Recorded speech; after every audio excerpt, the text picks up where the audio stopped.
قرآن حکیم نے بھی سورہ آل عمران کے آخری رکوع میں ذکر کو سب سے پہلے اور سب سے اہم عامل کی حیثیت سے شمار کیا. چنانچہ اس کی پہلی آیت جو ہے سورہ آل عمران کے آخری رکوع کی، اس میں تو وہی مضمون جو میں بیان کر چکا وہ آیا ہے. ان فی خلق السماوات والارض واختلاف اللیل والنہار لآیات لأولی الالباب. یقیناً آسمان اور زمین کی تخلیق میں اور دن اور رات کے الٹ پھیر میں نشانیاں ہیں ہوش مندوں کے.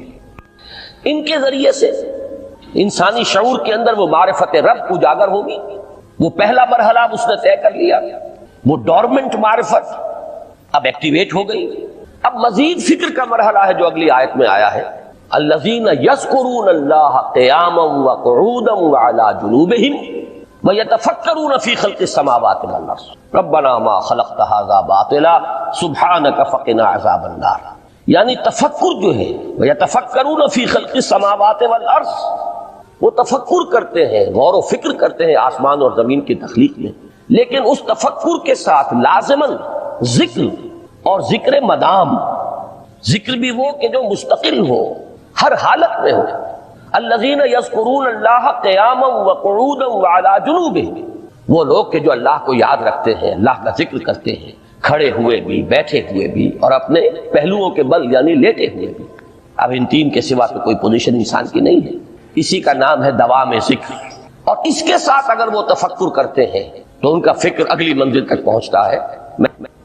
تو پہلی شے تھی فکر انسانی کی صحیح رخ پر مزید پیش قدمی اور پیش رفت، اور اس کے لیے لازم ہے ذکر و فکر کا امتزاج. دوسری چیز کو لیجئے عمل کی درستی. اس عمل کی درستی کے لیے اللہ تعالی کے ساتھ ایک گہرے تعلق کی ضرورت ہے. اس لیے کہ صبر کی بحث میں یہ مضامین شاید آپ کے سامنے آ گئے ہوں کہ صبر، جہاں مصیبت پر صبر ہوتا ہے، تکلیف پر صبر ہوتا ہے، اللہ کے احکام پر جمنا یہ بھی صبر ہے، نفس کی خواہشات کی باغ کو تھام کر رکھنا، کھینچ کر رکھنا یہ بھی صبر ہے، اور استقامت کسی شے پر قائم رہنا یہ بھی صبر ہے. تو عمل صحیح پر استقامت کے لیے وَاصْبِرْ وَمَا صَبْرُكَ إِلَّا بِاللَّهِ، اس صبر کی سب سے اہم جو بنیاد ہے، اس کا جو سب سے بڑا ذریعہ ہے، اس کا جو سب سے بڑا سہارا ہے، وَمَا صَبْرُكَ إِلَّا بِاللَّهِ، اس کے لیے ضرورت ہے ایک گہرے تعلق کی کہ اللہ کے ساتھ ایک ایسا تعلق برقرار رہے جو نہ صرف گہرا ہو بلکہ دائم و قائم ہو، مسلسل. ذرا ذہول ہوگا تعلق مع اللہ میں، ذرا کمی آئے گی شیطان کا وار کاری ہو جائے گا. اسی کو حضور نے حدیث میں یوں تعبیر کیا ہے تمثیلاً کہ جو دل اللہ کی یاد سے غافل ہے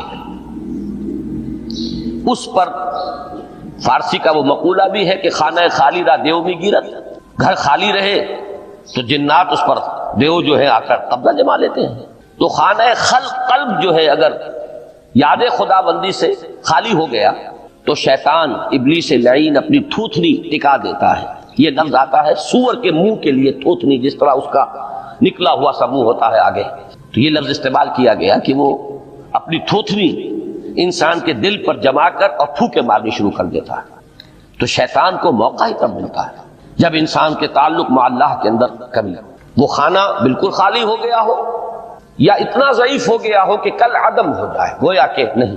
تیسری چیز کی طرف آئیے، روحانی ترقی. روحانی ترقی کے لیے میں ایک اصطلاح کے سامنے لا رہا ہوں. اس سے مراد کیا ہے؟ روحانی ترقی کے لیے ہماری دینی اصطلاح ہے تقرب الی اللہ، اللہ سے قریب تر ہوتے چلے جانا. اس پر میرا ایک کتابچہ بھی ہے. تقرب الی اللہ کے دو مدارج، دو درجے، جو در حقیقت ایک حدیث نبوی علیہ الصلوۃ والسلام ہی پر مبنی ہے کہ حضور نے ایک درجہ قرار دیا ہے تقرب بالفرائض، فرائض کے ذریعے سے انسان اللہ کا قرب حاصل کرے. ایک ہے تقرب بالنوافل، نوافل کے ذریعے سے اللہ کا قرب حاصل کرے. ان میں کیا نسبت و تناسب ہے، اہمیت کے اعتبار سے کون بڑھ کر ہے، بلندی کے اعتبار سے کون بڑھ کر ہے، یہ تمام مسائل میں نے اپنی اس تقریر میں بیان کیے تھے جو اس کتابچے میں شائع ہوئی ہے. اس وقت میں اس کی تفصیل میں نہیں جا رہا، صرف یہ تذکرہ اس لیے کر رہا ہوں کہ جن کو بھی خواہش ہو جائے وہ اس کا مطالعہ کرے. ہماری اس وقت کی گفتگو سے وہ کتابچہ اس جگہ پر منصرف ہوگا۔ تو تقرب اللہ، یہ تقرب کوئی فزیکل فینومینن نہیں ہے، جسمانی یا مادی مسئلہ نہیں ہے۔ اللہ سے قرب یہ نہیں ہے کہ کوئی کروڑوں میل کا فاصلہ ہے، اب ہمیں کوئی رسی پر چڑھنا ہے اوپر بڑی محنت اور مشقت سے۔ فصل تو ہے ہی نہیں، فاصلہ ہے ہی نہیں، بعد ہے ہی نہیں۔ نحن اقرب الیہ من حبل الورید، ہم تو انسان سے اس کی شہرگ سے بھی زیادہ قریب ہیں۔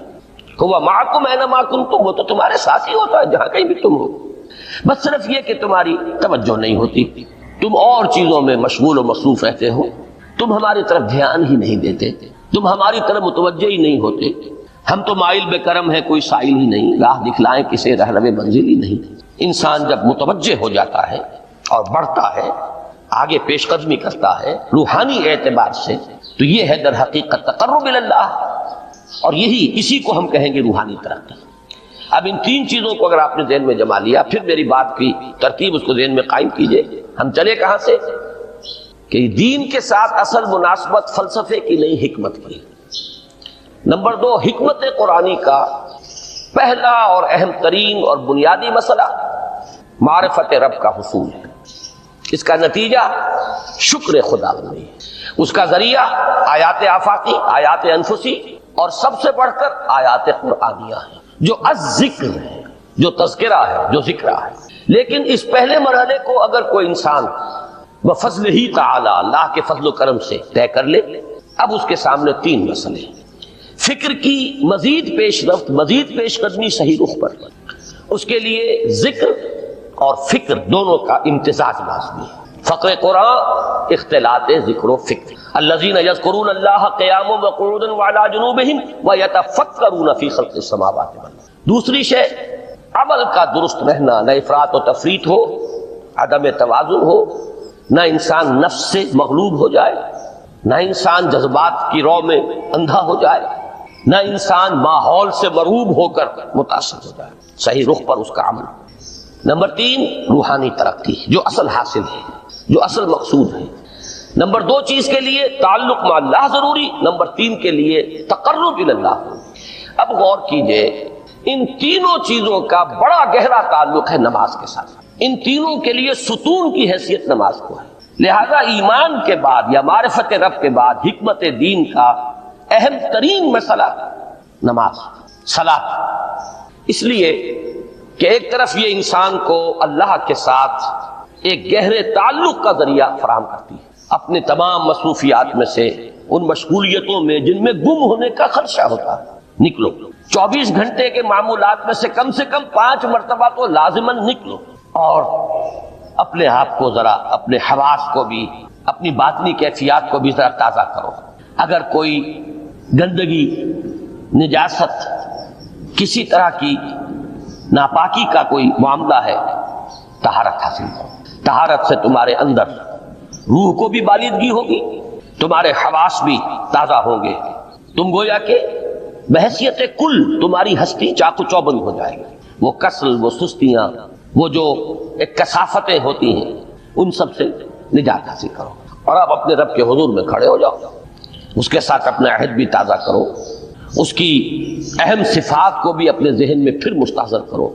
یہی وجہ ہے، دیکھیے میں نے جو آیات آپ کو شروع میں سنائی تھی، سورہ لقمان کی 2 آیتیں، پہلی آیت میں اس کا ترجمہ کر چکا، دوسری آیت وَلَقَدْ وَإِذْ قَالَ لُقْمَانُ لِابْنِهِ وَهُوَ يَعِظُهُ يَا بُنَيَّ لَا تُشْرِكْ بِاللَّهِ إِنَّ الشِّرْكَ لَظُلْمٌ عَظِيمٌ۔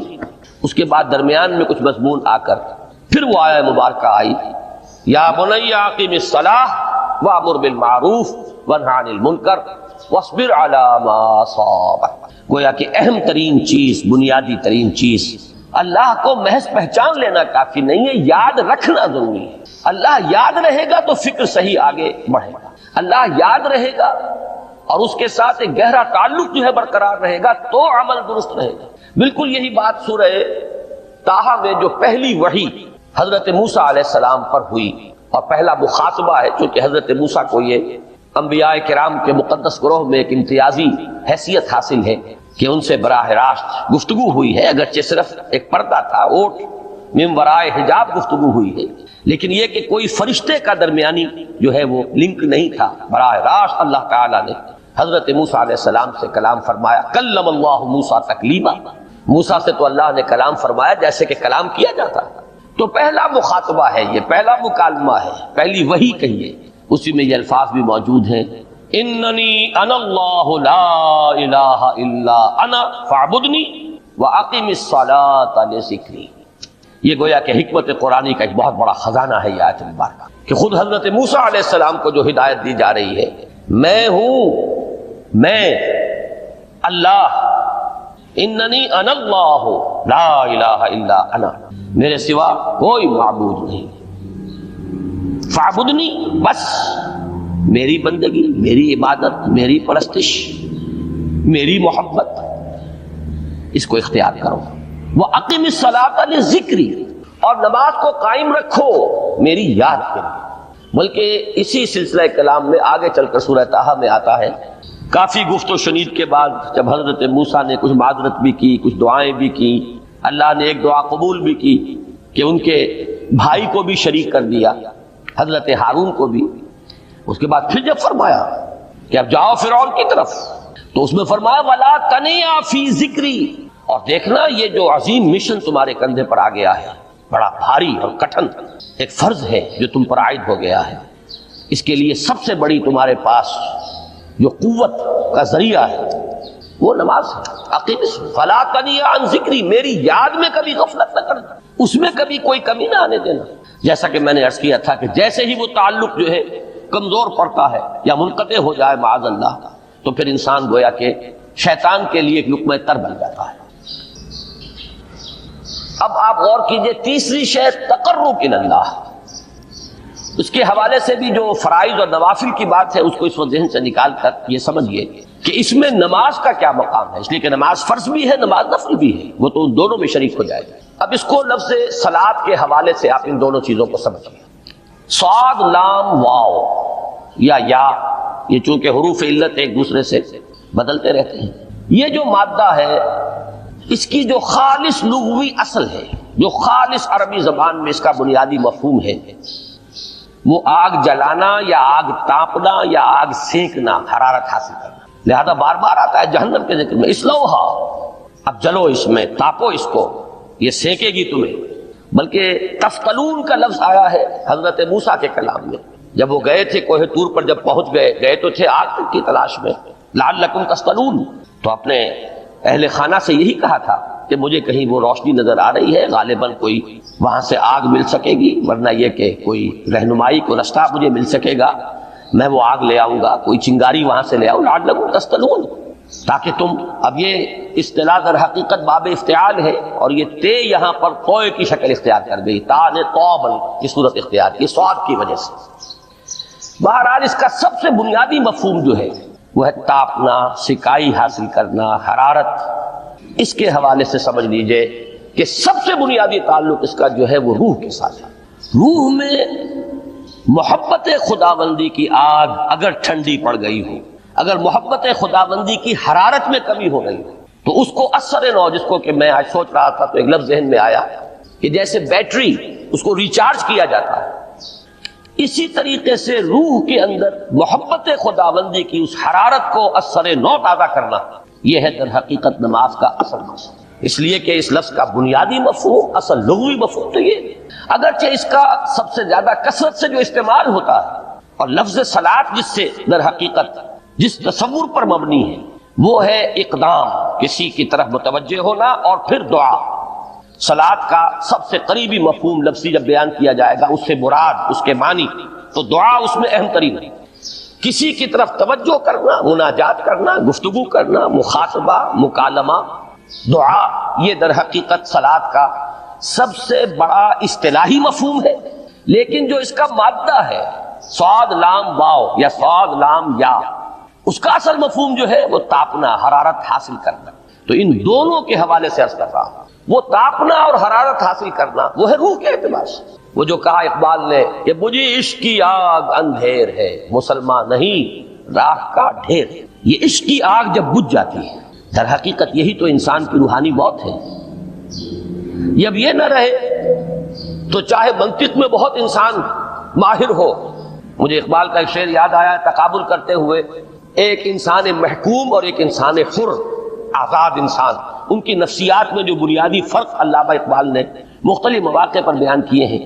محکوم ہے بیگانہ اخلاص و مروت، ہر چند کے منطق کی دلیلوں میں ہے چالاک، تو منطق کی دلیلوں میں انسان چالاک ہو جائے اور وہ لغت ہائے حجازی کا وہ ایک خزانہ بن جائے، اسے تمام الفاظ کے معنی یاد ہو، وہ بڑے مسائل فقہ کے اسے ازبر ہو، جزیات بے انتہا جزیات جو ہے وہ مستحضر ہو، فلسفے کے بڑے بڑے مسئلے اس نے حل کر لیے ہیں، لیکن اگر روح میں وہ اللہ کی محبت کی آگ نہیں ہے، وہ تپش نہیں ہے، بجھی عشق کی آگ اندھیر ہے مسلمان نہیں راکھ کا ڈھیر۔ اسی کے حوالے سے آج مجھے یاد آیا تھا کہ وہ جو بڑی سادہ سی ایک نظم ہے، اللہ تعالیٰ سے دعا یا رب دل مسلم کو وہ زندہ تمنا دے، اس میں بھی جو الفاظ آئے ہیں، جو روح کو گرما دے اور قلب کو تڑپا، یہ ہے اصل جو مقصود ہے نماز کا۔ اور یہی وہ چیز ہے جیسا کہ میں نے عرض کیا تھا کہ نگاہوں سے اوجھل، یہ پہلو سامنے ہے ہی نہیں، دوسرا پہلو سامنے ہے اور وہ بھی میرے نزدیک بہت اہم ہے، بہت بنیادی ہے، اس میں کوئی شک نہیں، لیکن یہ ہے بلند ترین منزل کہ تقرب الی اللہ، اس کے لیے در حقیقت یہ کس لیے درکار ہے؟ روح کے اندر عشق کی حرارت اور گرمی تازہ ہوتا ہے۔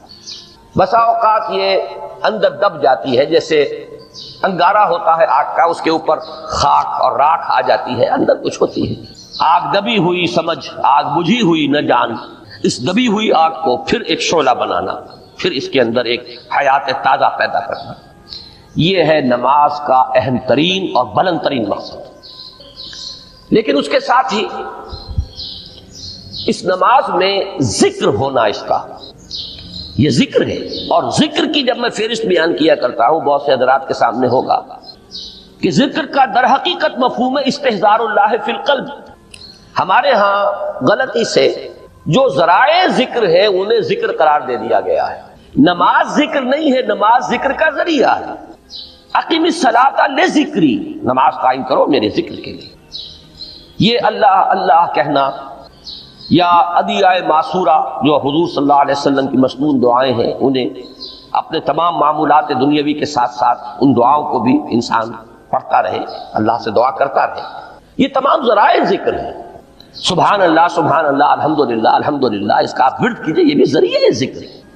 حقیقت میں ذکر ہے استحضار اللہ فی القلب، اللہ کو دل میں لے آنا، اللہ کو دل میں حاضر کر لینا، اصل میں تو ترجمہ ہوگا، لیکن حاضر جاننا، یہ کیفیت جو ہے انسان کو حاصل ہو جائے۔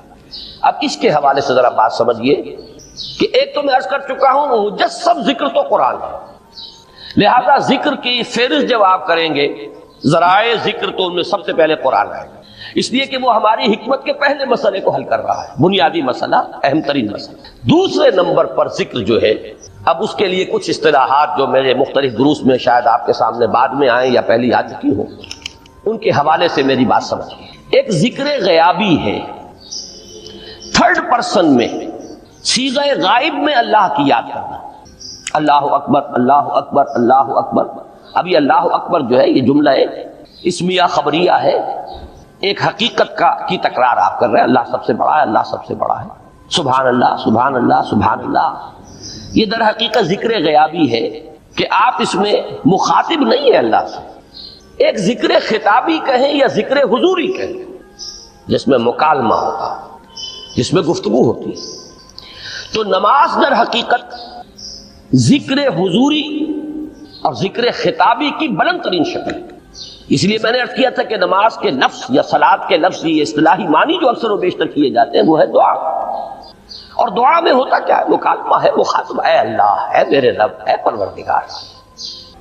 پھر یہ کہ اس میں اقدام اور کسی کی طرف متوجہ ہونا، یہی وجہ ہے کہ افتتاح صلاۃ، نماز کو شروع کرنے کے لیے ایک تو وہ الفاظ جو قرآن مجید میں آئے ہیں، انی وجہت وجہی للذی فطر السماوات والارض حنیفا وما انا من المشرکین، یہ ہے توجہ کا ارتکاز، بشرطے کہ یہ صرف الفاظ ہی نہ نکل رہے ہوں، واقعتاً یہ تعبیر ہو اس وقت کی انسان کی نفسیاتی کیفیت کے، کہ شعوری طور پر وہ فیصلہ کرتا ہے کہ اب میں منقطع ہو رہا ہوں، ہر چہار طرف سے اپنی توجہ کو ہٹا کر، ہر مسئلے سے اپنے آپ کو خالی و ذہن کر کے، یعنی ظاہری اور باطنی دونوں اعتبار سے میں اپنی توجہ کا ارتکاز کر رہا ہوں اس ذات کی طرف جس نے آسمانوں اور زمین کو پیدا کیا، اور بالکل یکسو ہو کر رہا ہوں۔ انی وجہت وجہی للذی فطر السماوات والارض حنیفا وما انا من المشرکین۔ اور دوسری وہ جو دعا جس سے ہم افتتاح کرتے ہیں اپنی نماز کا، دیکھیں اس میں خطاب کا کس قدر اہتمام، وہاں سبحان اللہ نہیں ہے، سبحانک اللہم، پاک ہے تو اے رب ہمارے، وبحمدک وتبارک اسمک وتعالی جدک۔ اب آپ غور کر رہے ہیں، یہ ہے تخاطب، براہ راست مخاطب ہونا ہو رہی ہے۔ تو سب سے پہلی بات تو یہ ہوئی کہ ذکر کی ایک شکل ہے ذکر غیابی، دوسری ذکر حضوری، اور ذکر حضوری یا ذکر خطابی کی بلند ترین منزل، بلند ترین اس کا ذریعہ نماز۔ اس کو ایک پہلو سے اور سمجھ لیجئے، سورہ فاتحہ جب پھر ہم پڑھتے ہیں جسے الصلاۃ کہا گیا ہے، جو لب لباب ہے، خلاصہ ہے، اس میں پھر تدریجاً غیاب سے حضور کی طرف پیش قدمی ہوتی ہے۔ الحمدللہ رب العالمین الرحمن الرحیم مالک یوم الدین، یہ ذکر غیابی ہے، اس میں ابھی خطاب نہیں آیا، یہ وہی جملہ اسمیہ ہے۔ کل تعریف اس اللہ کے لیے ہے جو تمام جہانوں کا پروردگار ہے، مالک ہے، جو رحمان ہے، رحیم ہے، جزا و سزا کے دن کا مختار و مالک ہے۔